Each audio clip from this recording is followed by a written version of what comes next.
हर लहज़ा में मोमिन का नहीं शान नहीं आन, गुफ्तार में किरदार में अल्लाह की बुरहान, गुफ्तार में किरदार में अल्लाह की बुरहान।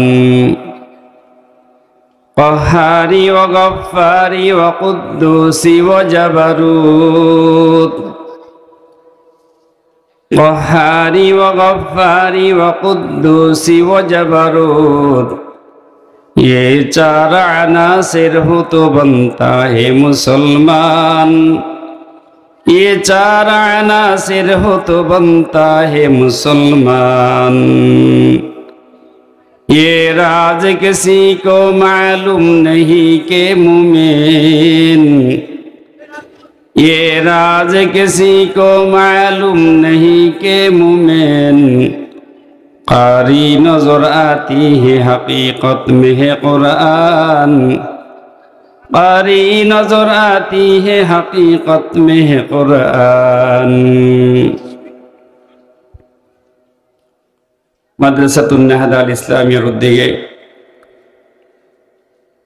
2 দিন ব্যাপী তাফসীর করা মাহফিলের আজ দ্বিতীয় দিনের মুকাররম মুআজ্জাজ সভাপতি, প্রধান মেহমান,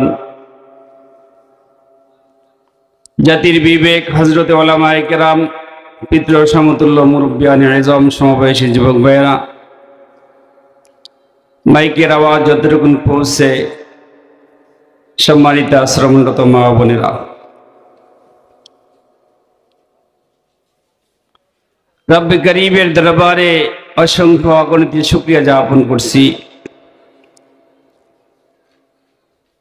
যেই দয়াময় সত্তা অসংখ্য অগণিত মানুষদের মধ্য থেকে আমাদেরকে নির্বাচন করে এই পবিত্র মজলিসে উলামায়ে হযরতের সোহবতে আসার তৌফিক দিয়েছেন। এজন্য বলি আলহামদুলিল্লাহ। সম্মানিত হাজিরিন, উলামায়ে কেরামের সান্নিধ্য অর্জন করা, তাদের সাথে বসা, তাদের সাথে সম্পর্ক রাখা, এটা অত্যন্ত সৌভাগ্যের লক্ষণ।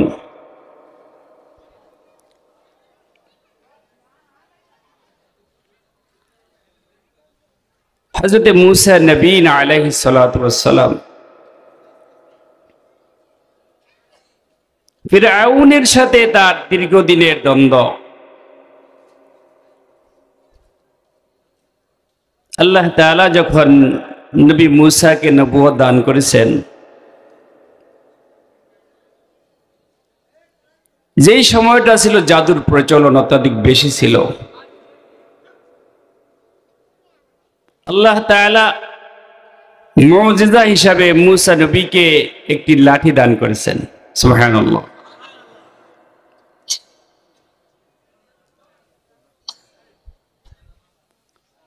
আল্লাহর নবীর নবুয়তকে অবিশ্বাস করে ফিরআউন তার লক্ষ লক্ষ জাদুঘরদেরকে একত্রিত করে মূসা নবীর মোকাবিলা করার জন্য দিন তারিখ নির্ধারণ করে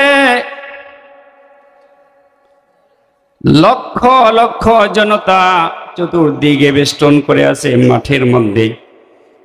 এক পক্ষে হযরতে মূসা নবী আলাইহিস সালাতু ওয়াস সালাম, অপর পক্ষে ফিরআউনের লক্ষ লক্ষ জাদুকর, যাদের প্রত্যেকের হাতের মধ্যে একটি লাঠি, একটা রশি, যেগুলা জমিনের মধ্যে ফেলার সাথে সাথেই সাপে পরিণত হয়ে যায়। আর মূসা নবীর হাতে শুধুমাত্র একটা লাঠি। জাদু প্রদর্শন করার জন্য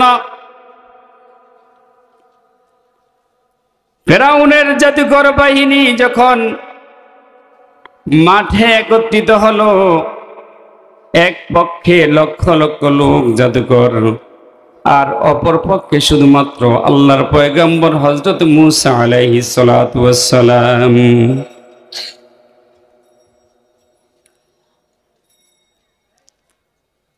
জাদুকরগণ যখন মুখোমুখি হলো,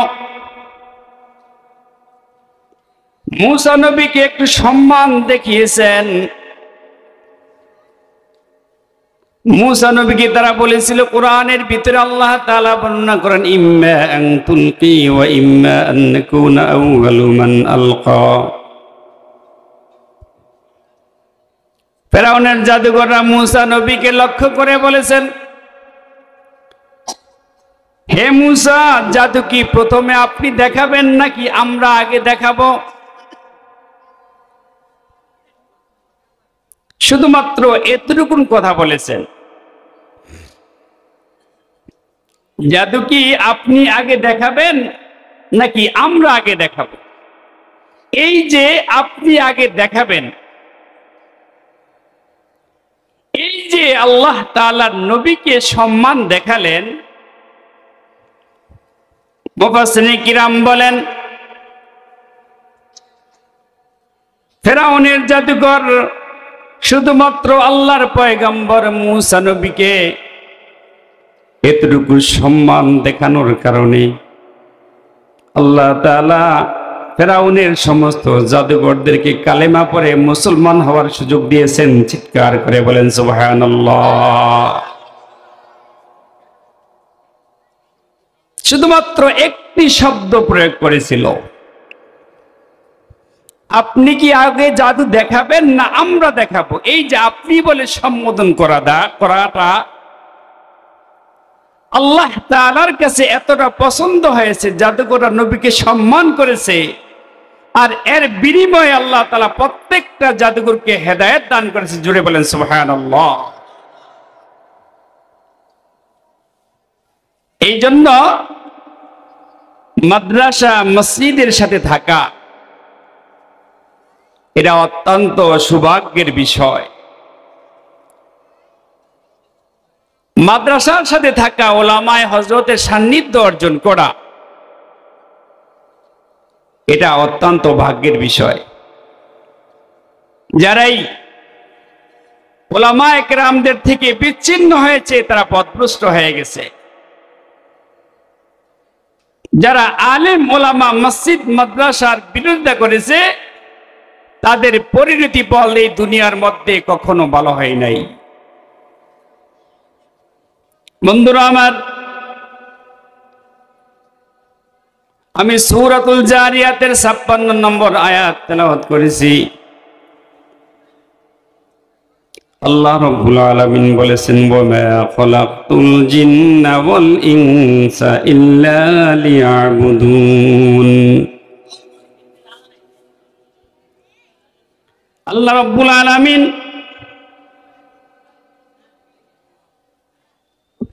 পৃথিবীর মধ্যে অসংখ্য অগণিত মাখলুককে আল্লাহ তাআলা সৃজন করেছেন, আর প্রত্যেকটা মাখলুক আল্লাহ তাআলার তাসবিহ পাঠ করে। জোরে বলেন সুবহানাল্লাহ। ওয়া ইম মিন শাইইন ইল্লা ইউসাব্বিহু বিহামদি রাব্বিহিম ওয়ালাকিন লা তাফকাহুনা তাসবিহাহুম। তুমি আসমান জমিনের ভিতরে, সমুদ্রের ভিতরে, জঙ্গলের ভিতরে যত প্রাণী দেখো, হিংস্র জানোয়ার জীবজন্তু তোমরা দেখো না কেন, প্রত্যেকটা জানোয়ার আল্লাহ তাআলার তাসবিহ পাঠ করে। জোরে বলেন সুবহানাল্লাহ। এই জন্য আল্লাহ তাআলা বলেন, প্রত্যেকটা মাখলুক আমি আল্লাহ তাআলার তাসবিহ পাঠ করে, আর এজন্য আমি জিন জাতি এবং মানব জাতিকে অন্য কোনো উদ্দেশ্যে আমি সৃষ্টি করি নাই। তাদেরকে আমি সৃষ্টি করেছি একমাত্র আমি আল্লাহ তাআলার গোলামি করার জন্য। জোরে বলেন সুবহানাল্লাহ। বন্ধুরা আমার, ইবাদত করব কার? আওয়াজ করে বলেন, ইবাদত করব কার? কোনো মাজারে সেজদা দেওয়া যাবে না, কোনো পীরের পায়ে সেজদা দেওয়া যাবে না। সেজদা দিতে হবে একমাত্র আল্লাহ তাআলার কুদরতি কদমে। জোরে বলেন ঠিক না বেঠিক? কোন ভণ্ড পীরের অনুসরণ করা যাবে না। আটরশি, মাইজ ভান্ডারি, দেওয়ানবাগি যত আছে সুরুশ্বর, এই সমস্ত কোন দরবারে যাওয়া যাবে না, কারণ তারা হক নয়, তারা হচ্ছে ভণ্ড। জোরে বলেন ঠিক না বেঠিক? বন্ধুরা আমার, হক্কানি দরবার বাংলাদেশের মধ্যে অনেক রয়েছে।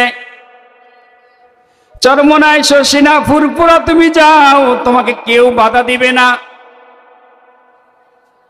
চরমনাই দরবার এমন একটা দরবার, যেই জায়গায় তুমি টুপিবিহীন যাওয়ার পরে তুমি ওখান থেকে টুপি মাথায় দিয়ে আসতে হবে। জোরে বলেন সুবহানাল্লাহ।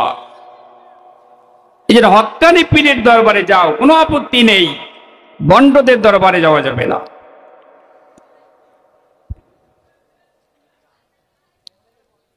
আল্লাহ রাব্বুল আলামিন আমাদেরকে, মানব জাতিদেরকে আল্লাহ তাআলার ইবাদতের জন্য সৃষ্টি করেছে।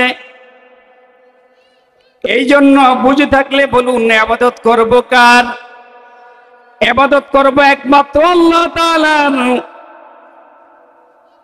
আল্লাহ তাআলা বলেন, ওয়াবুদ রাব্বাকা হাত্তা ইয়াতিয়াকাল ইয়াকিন। তুমি ইবাদত কতদিন করবা? মাঝে মধ্যে জুমার নামাজ, শবে বরাত, শবে কদর, দুই ঈদের নামাজ, এতটুক বললেই তো হবে। আর এখন পড়ছো, কয়দিন পরে আর ভালো লাগে না, আর পড়বা না।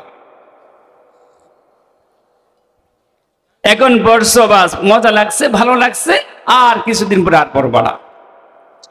আল্লাহ তাআলা বলেন, ওয়াবুদ রাব্বাকা হাত্তা ইয়াতিয়াকাল ইয়াকিন। তুমি তোমার মৃত্যু পর্যন্ত আল্লাহ তাআলার ইবাদত করতে হবে। মৃত্যুর আসার আগ পর্যন্ত আল্লাহ তাআলার ইবাদত করতে হবে। বন্ধুরা আমার, আব্দুল ওয়াহিদ রহমাতুল্লাহি আলাইহি আল্লাহ তাআলার এতটা আবেদ, আল্লাহ তাআলার এত পাগল,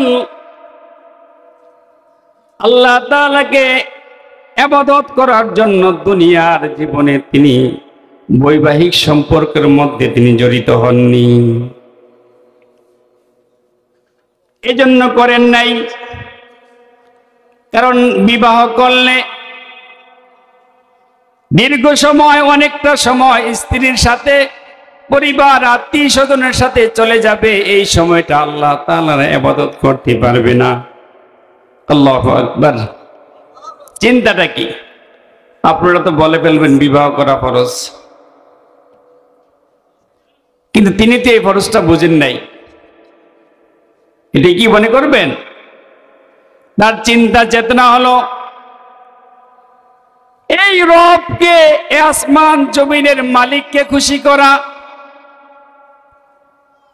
কারণ বিবাহ করলে দীর্ঘ সময় চলে যাবে, অনেক সময় চলে যাবে।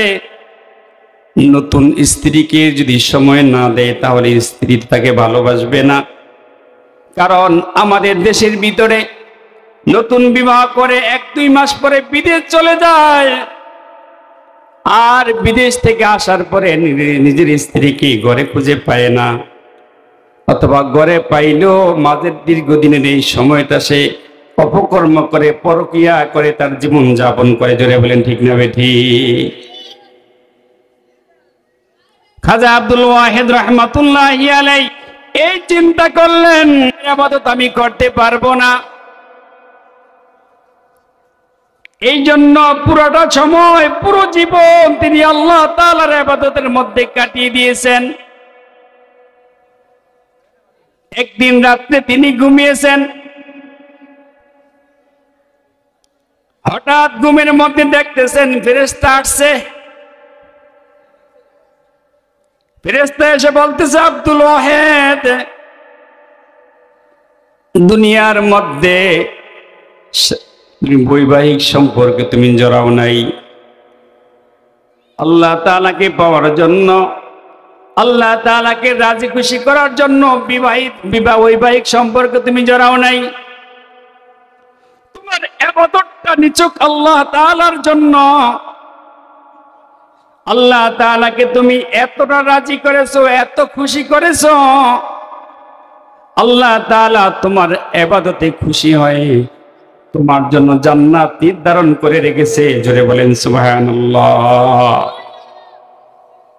আসো আসো, তুমি তোমার জান্নাতটা দেখবে না? বলে হ্যাঁ আমি জান্নাত দেখব।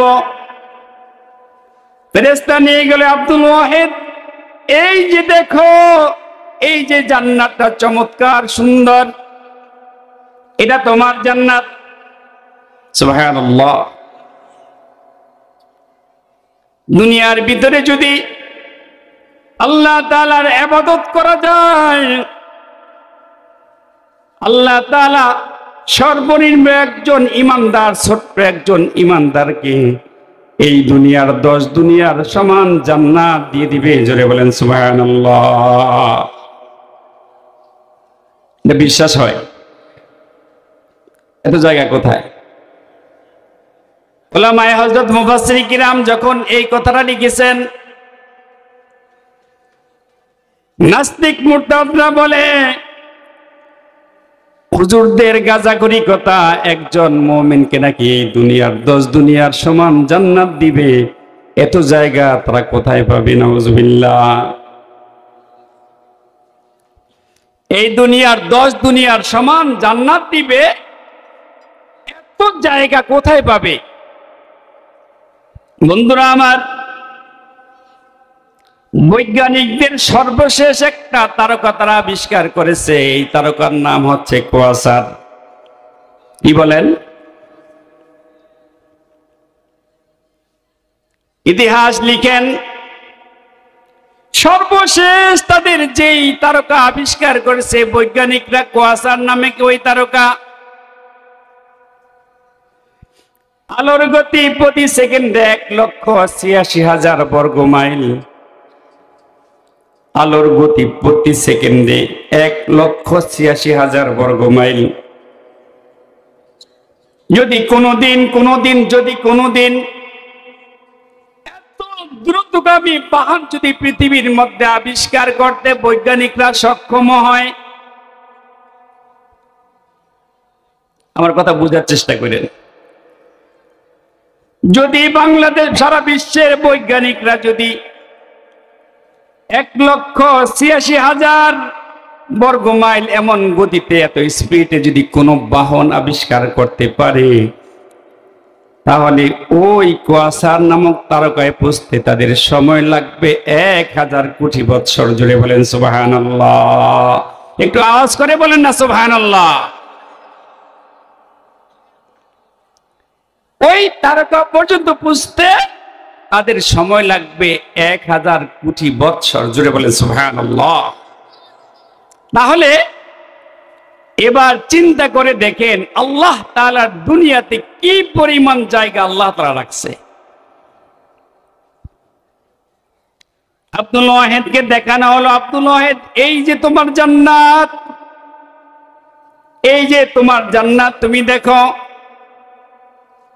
সে ঘুমের ভিতরে। এবার আল্লাহ তাআলাকে বলতেছেন, আল্লাহ তুমি আমাকে জান্নাত দিছো, তবে এই জান্নাতের ভিতরে আমি কিভাবে একা একা থাকবো? আল্লাহ, দুনিয়াতে তোমাকে পাওয়ার জন্য আমি বিবাহ শাদী করি নাই, তাহলে কি এই জান্নাত দিয়া জান্নাতের ভিতরেও নাকি তুমি আমাকে একা রাখবে? আল্লাহ জানিয়ে দিলেন আব্দুল ওয়াহিদ, না না না, তোমাকে জান্নাতের ভিতরে একা রাখবো না। তুমি যাকে দুনিয়ার মধ্যে এখনো বিবাহ করে নাই, তোমার স্ত্রী তোমার সাথে এই জান্নাতের ভিতরে থাকবে। তোমার স্ত্রী এখনো দুনিয়ার ভিতরে আছে। জুড়ে বলেন সুবহানাল্লাহ। কৌতূহল আরো বেড়ে গেল। আব্দুল ওয়াহিদ বলতেছেন, ওগো মালিক, যদি আমার স্ত্রী, জান্নাতের স্ত্রী যদি দুনিয়ার ভিতরে থেকে থাকে, তাহলে তার অ্যাড্রেসটা আমাকে দাও, তার ঠিকানাটা আমাকে দাও, আমি একবার হলেও তাকে একটু আমি দেখে আসি। আল্লাহ তাআলা জানিয়ে দিলেন, আব্দুল ওয়াহিদ যাও যাও, অমুক জঙ্গলের পাশে তুমি দেখবা তোমার স্ত্রী, জান্নাতি স্ত্রী ওই জায়গায় তাবু করে সেখানে ইবাদত করে আর মাঠের মধ্যে বকরি লালন পালন করে। এটা দেখার পরে ঘুম ভেঙে গেছে। কি দেখলাম, এটা কি দেখলাম? জান্নাত দেখলাম, আবার দুনিয়ার মধ্যে আবার জান্নাতের বউ দেখলাম। নামাজ পড়ছে, ফজরের নামাজ আদায় করছে। ফজরের নামাজ আদায় করার পরে আর দেরি করা সহ্য হয় না, ভালো লাগে না, কারণ আল্লাহ তো ঠিকানা জানিয়ে দিছে। ওই ঠিকানা অনুযায়ী যাইতে যাইতে দীর্ঘ সময়, দীর্ঘ পথ পাড়ি দিয়ে তিনি জঙ্গলের কাছে গেলেন। দেখতেছেন জঙ্গলের পাশে যে বিশাল বড় একটা মাঠ, এই মাঠের এক প্রান্তে আল্লাহর এক বান্দি নামাজের মধ্যে, তাসবির মধ্যে আছে, জোরে বলেন সুবহানাল্লাহ। আর এই মাঠের ভিতরে অনেক বকরি এবং বিভিন্ন জানোয়ার এগুলা ঘাস খাইতেছে। খাজা আব্দুল ওয়াহিদ দেখলেন তাঁবুর ভিতরে যে মহিলা আছে তিনি আল্লাহ তাআলার ইবাদত করতেছে। কেমন ইবাদত দুনিয়ার মধ্যে করছে? আপনার আমার ইবাদতের মতো ইবাদত নয়। যেই ইবাদত করে আল্লাহ তাআলাকে সন্তুষ্ট করেছে, তার জীবন, তার সব কিছু আল্লাহ তাআলার জন্য উৎসর্গ করেছে। ইন্না সলাতি ওয়া নুসুকি ওয়া মাহইয়ায়া ওয়া মামাতি লিল্লাহি রাব্বিল আলামিন।